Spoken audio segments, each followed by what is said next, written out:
What's up, guys? We're here with LiTek's, and he's going to be doing the beat breakdown for Doja by Central Cee. What a moment. Thank you for coming on as well. Appreciate it. Good, man. No worries. Thanks for having me. We're here at Abbey Road Studios as well, so it's a fitting scenario for such a massive tune. Yeah, it's a legendary gaff. Yeah, of course. I would love, firstly, just jumping straight into it, I can see that you're using Ableton. Mm-hmm. Is that the software that you use to make all of your beats? That is, yeah. I made this beat with whYJay. He's on Logic. I'm on Ableton, and we're permanently on those softwares, and we just fling each other stems, and that's our workflow. Yeah. Okay. We'll break into that and like figure out exactly like how the process works. Yeah. So I want to know what your role is and what whYJay's role is, and sort of like, you know, does it swap out and change and things like that. But to start off, obviously with Doja being such a profound record, like, you know, just off the jump, like, did you know when you first made that instrumental, like, one, that Central Cee was going to pick it up, and two, that it was going to be like as big as it's become? Didn't really quite know that Central was going to choose it, because we're usually in the room with artists, so we're playing beats to artists pretty much 100% of the time. This time, whYJay actually sent it back to Central just on a whim, right. And then he ended up choosing it. Obviously, when we made the beat, it did sound like it could be a hit, you know, because of the sample, I guess. But whether or not Central is going to choose it, yeah, I don't know. But that was one of the things that I wanted to start with. Like, let's talk about the sample. If we can play it. What, the sample? Yeah, the sample soloed. Yeah. And what inspired you to pick? Because what's the song again? It's Let Me Blow Your Mind. Yeah. Let me blow my mind. Let me blow your mind. Early noughties. Exactly. It's one of my. Because I moved to the UK just when, like, 2000, maybe 2001 or something like that. So yeah, and then I discovered music in that time, and obviously this was just everywhere, this song, you know what I mean? And it had them drums, the bounce, everything. It just like firmly planted in my soul. So using these, because like in your music you do seem to sample a lot. That's sort of like that nostalgic hit for you. That's why you sort of lean into that sort of like era of music. Yeah. And I think that's sort of like represented a lot from like everyone that listens to it. Like, everyone wants to hear those kind of samples now. You know, when hip hop first came around, it was like records from the 80s and the 70s. Do you know what I'm saying? And now we're progressing further and further up the chain, which I actually didn't really think was going to be a thing. You know, I'd listen to like an early noughties tune, I'd be like, how would you even sample something like that? There's already so much going on. But you're finding unique ways of doing it. So let's have a listen to the sample and how you've chopped it up. Yeah, so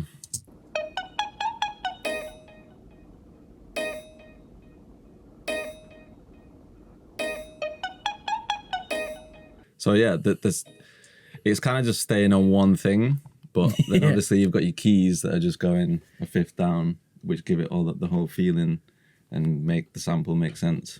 The sample's like sped up quite a lot as well. I can see. Sample is sped up. Yeah, it didn't take. Ableton's quite good for warping. So, I mean, to be fair, there's no warping here really. Now, the one thing I will say about this beat, we literally made this beat probably in like, I'm not even joking, obviously this gets flung about quite a lot, but like 10 minutes max. Like, we did it on laptop speakers. We were actually with Aitch, staying in an Airbnb, doing sessions with him, just going nuts making beats basically. Would you say the beat maybe was originally made for Aitch in mind? Do you know what? Possibly so, yeah, because I remember just like we're always having these conversations like, what's a hit, what's a banger basically. So it's all a bit of a blur, but yeah, we did probably make it. You know, I think Aitch was like writing to something else. We were just in headphones, probably thinking, yeah, we should show this Aitch, yeah. So when this tune came around, what was the first sort of like spark of like inspiration? Was it the sample? That was the first thing that was dropped in, or? Yeah, like we were in such a flow of making like drill beats with samples in them. It was just like, I guess, a period, right? And this almost was just another sample drill beat. Like, there was no like, oh yeah, this one's gonna be the one that's like better than all the others. Do you know what I mean? Right.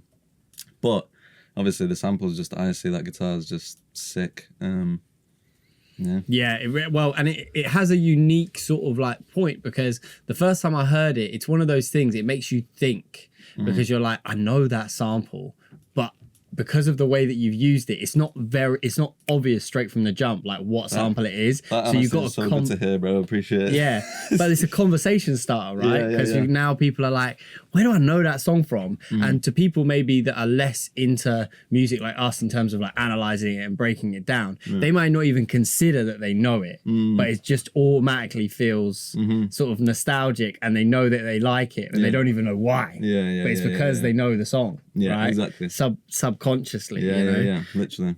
Yeah, it's really The thought of someone not knowing that song is actually almost mad, but that's something you got to remember as a producer. Like, times move so fast, and we're all getting old. So there's and you know, like not kids, but like younger, the younger generation. They won't know. They won't know it. No. Like, which sounds mad. It's like, how can you not know such a massive hit? But yeah. But you're giving these tunes like a new lease of life. You know what I mean? Yeah. Was you know, and again for this particular record, it's very much like drill inspired, but it's quite unique in the fact that it's like it leans into more sort of like pop and commercial elements of things. You know, giving Central Cee a platform to sort of demonstrate his ability at that level.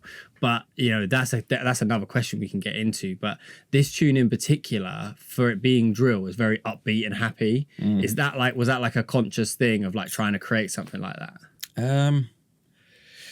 It definitely wasn't a conscious thing. It's probably more just a subconscious thing. Like, at that point, especially like the dark drill like just evolved, I guess, right? Like, there was so much underground drill, and like eventually it's just sort of eased its way into the commercial world. And obviously, you know, we both like making hit music, so it's just like, okay, if the wider public, it's like trap music, you know what I mean? Like, trap music is pop music really these days, but it started off just in the clubs in Atlanta or wherever it was. You know what I mean? So it's just a natural progression, I guess. And yeah, we like making things that sound, you know, like anyone could listen to it, I guess. Yeah, exactly. And that's what sort of done it, because I feel like Doja was, there was a few tunes circulating around it that were hitting that commercial element of things, and you know, able to, you know, give a platform to the genre, to a wider scope. But Doja, you know, knocked the door down completely. You know what I mean? It felt like it was creeping open, and then that tune just came, and it was everywhere. Like, you know, obviously a massive part to its success was its like TikTok trend and stuff like that, with like the, you know, the lyrics that Central Cee saying on it being quite like sort of like polarizing. Do you know what I mean? Yes. So like, definitely. But all of those things combined is what has obviously really put it to that point. It's nostalgic, it has commercial value, at the same time it still feels like drill in itself. And then you have obviously a massive artist like Central Cee saying some like very topical, you know, interesting statements on it. You know what I mean? So it was like a hit made by design, I would say. Man. The stars just aligned. Like, this is a thing, man. Like, so many beats on paper are hits, but really, if Central didn't come and say what he said and just, you know, did his thing on it, then just would have been another beat, really. Yeah, exactly. So like, all credit to him, really. Could have ended up on an Aitch album, track 7. Yeah. You know, never had its like moment. Might have been another big song, but you know, it's just one of those things. Like, who knows? Amazing. Well, enough sort of like talking about it. If you could like break down exactly how it was made, and tell us a little bit about your role in making the record, and then whYJay's role in making the record. So generally, our roles are completely interchangeable. Like, we like to move quick. That's the main thing. We don't really tend to sit on like, I don't know, just like figuring out this one little bit of melody. Like, we just fly through it, because the best things come quick, really. So same with this. We just chopped up the sample, and then to give it some context, I think the keys came first, or we just put together a quick beat. Like, by this point, making like the drill beat is just so like you don't even think about it. Yeah, you're not even considering how you're doing it. It's natural. It's like so the fast. Positioning of like the hats and things like that. Yeah. So you've got your basic ingredients really, like stripped down drill ingredients with no extra stuff, which is kind of why it's probably good. So you've got your rim, which is doing most of the work, keeping that drill rhythm. We all know about that. Almost acting as they kind of like act as the hat. Exactly. Yeah. This is probably the quiet layer that you can barely even hear. Yeah, the off. Just a little accent. Couple hats. Yeah, 1 sec. I'll just keep these guys on. What are these? Again, just accents. No extra things in between too much, except for this little thing at the end, which is again, any just sounds that kind of. And bridging the end of the loop. Exactly. Yeah. Giving it a bit of like difference, so it's not just one straight continuous loop. There's a lot of like cuts here now. I think this beat went through quite a journey in the end, to be fair, because obviously we can get into that later on, but the sample was potentially not going to get cleared, this and that. And then I think at one point we like matched the cuts that Central probably asked for with the engineer that he was recording with. So they would have been recording it with a 2-track, and they've done all these cuts as part of the vibe, and then you've rebuilt that in the project. Yeah, I can't remember exactly why, but at some point. I was going to say, normally that would be normally that sort of falls down to the engineer, doesn't it? Like you send the stems over and then they match how the recording was done. Yeah, again, I'm not sure, but it definitely looks like we've been chopping and changing.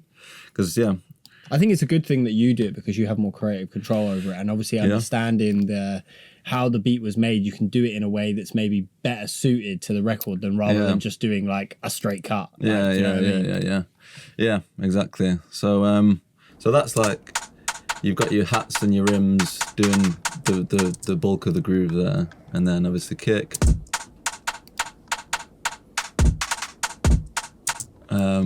Snare. Nothing out of the ordinary really, that same young chop snare, any sort of kick that sounded good, and then the simplest bass line you could possibly think of.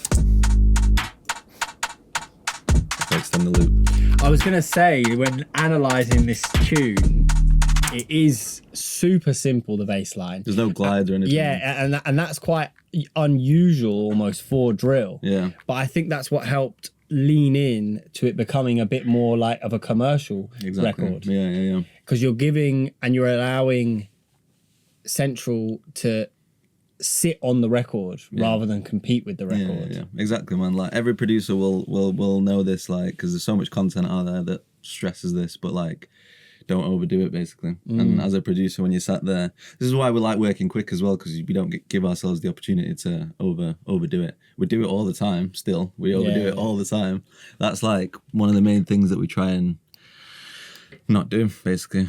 So it's a very powerful 808 though. Yeah, I guess so. I guess that's in the secret bank of 808s. Not even if for anyone that wants to know, it's the Hussin Beats 808 pack. I guarantee you, there's hundreds of people right now watching this video writing that down. Yeah, probably. Yeah, it's an old pack. It's out there. Yeah, I think he's Dutch. Old type man. I use his sounds a lot. We both do, to be fair. And if he's not Dutch, I'm sorry, Hussin. But yeah, I mean, simple stuff. And then if I unmute the sample, so the sample kind of just stays straight, but because the bass moves down, it gives the sample sort of your brain thinks it's also moving. Yeah, like the harmonics. Exactly, yeah.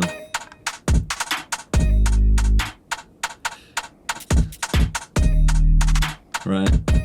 Yeah. Sounds a bit mad, but yeah. Again, it's just the quickest of beats. Okay, sweet. And then from then, okay, so the keys as well. So in the intro, you get these broken down keys. Are these played in? These are played in, yeah. Two very simple chords, just like the fifth down. So you get this at the start with the right, and he's already flowing over this bit. Bass, and then so these vocal chops that whYJay sent, slightly my favorite part of the beat, to be honest with you. I was going to ask, there's a lot of sort of like almost like textural perks that come in and out of the record that are just keeping the interest and keeping the development going. Yeah. Honestly, it was a blessing that we had to make the beat in the way we made it, because I'm sure we had no time to like mix it.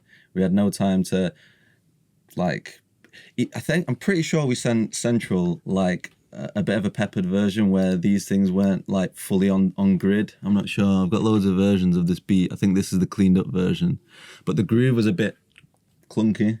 Right. Just because some things weren't fully quantized, and you've just not even taken the time to because like the feeling, it was like, it feels good. It's good enough to send. You know, we try and be as diligent as possible when you know, sending, especially things to big artists. But I guess this one just didn't really, you know, Central obviously wasn't bothered by the minor faults in it. Do you think Central knew that this was a banger when he heard the beat? Like, he knew what he could do. Well, apparently he told us that he'd heard the beat and he just skipped past it the first time. Really? Yeah. And then I think months later he had this bar that he wrote to a next beat. Somehow, I can't remember exactly the story he told us, but I think he just basically went back and put him on that, and then obviously he must have thought, okay, that's probably... Wow, so we almost never got the song. We almost never got Doja. That's crazy. So yeah, like, I don't know. Back then it was just like, oh, is Central too cool for like samples, and you know what I mean? I feel like sample drill at a point had a bit of a stigma attached to it.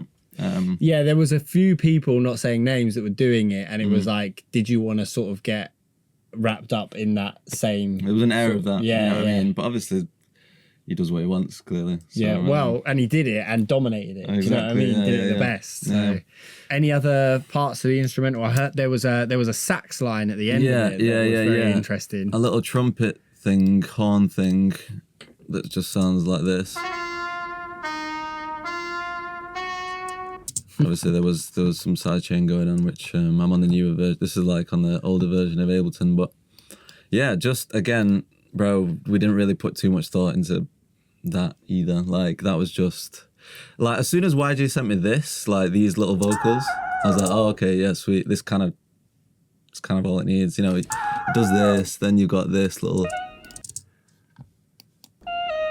you know what I mean? Just little things. Where's he getting these samples from? Do you know? It would have been Arcade, probably. Oh, okay. At the time, like one of the like vocal lines.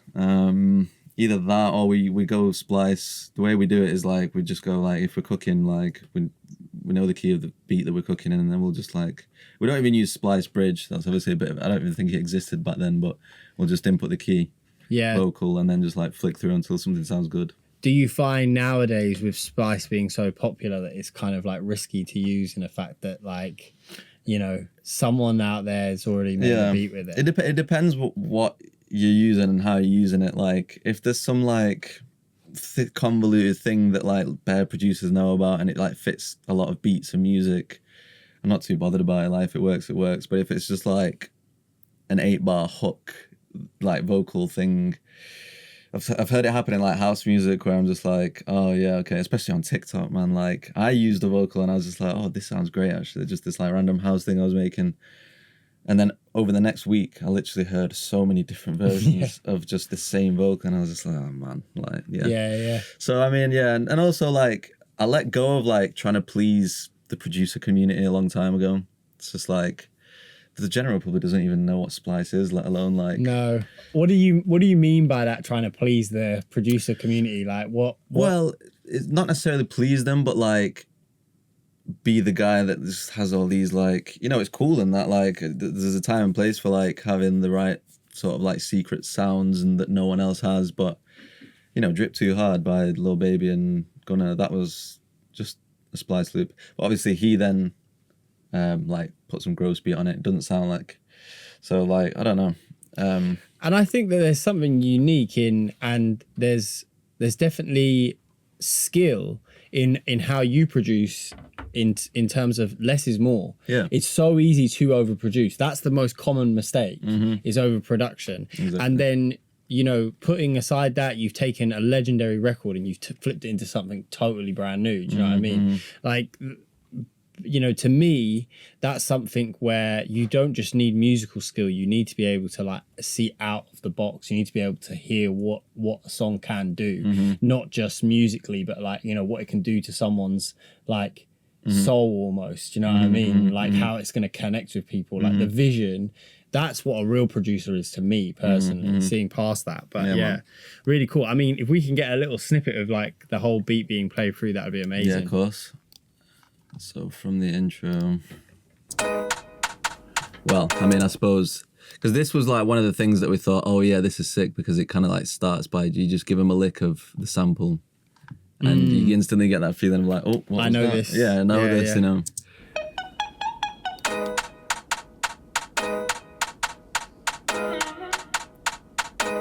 You know what I mean? That little vocal instantly just gives it the oof.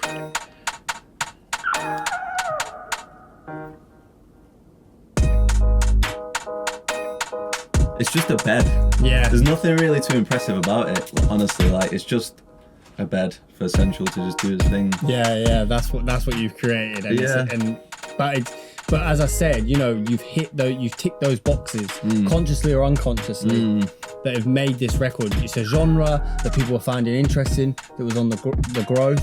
You've made it nostalgic by adding that sample in there, and then you've given it to someone that has a voice and they're just willing to say, you know, quite out there things. You know what I'm saying? So it was, you know, it was a track destined to be huge in my opinion. Man. No, for sure. But yeah, man, amazing. So you say with this record, you know, creating space was an important thing for you.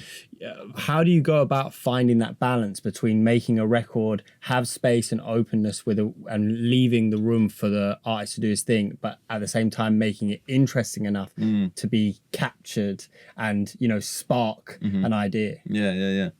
I mean, different artists like different levels of energy and beats. Like, there are beats that we make that are just like, there's like soft clipping on the master and it's all going and there's bare like swooshes and you know what I mean? So there's a time and place for it, but we knew that Central, obviously we didn't even make this with Central in mind, but I guess whYJay probably sent it because he thought this, but all the Central beats are quite like simple and there's not a lot going on. And I guess with this particular case, like, I don't know, like, because we didn't in the moment over listen to it a bunch of times, like these little vocal chops, and the subtle switch ups in the rhythm of the piano, I guess, like they were just enough to just keep your attention. And honestly, that is a skill that I don't think, well, me personally, I'll ever perfect. Like, it's one of those things that sometimes you get right, sometimes you don't. Like, you need to just be in the right headspace at the right time and just like be quite diligent. You know what I mean? Yeah. Amazing. Well, very well thought out, and obviously, there's a reasoning for it. Thank you so much for coming and showing us this project. Pleasure. It's a pleasure for me as well to see it. Man. If you've been living under a rock and you haven't heard the song Doja, please go and check it out and check out all of LiTek's other productions. Yeah, man. And we will catch you guys in the next one. Safe.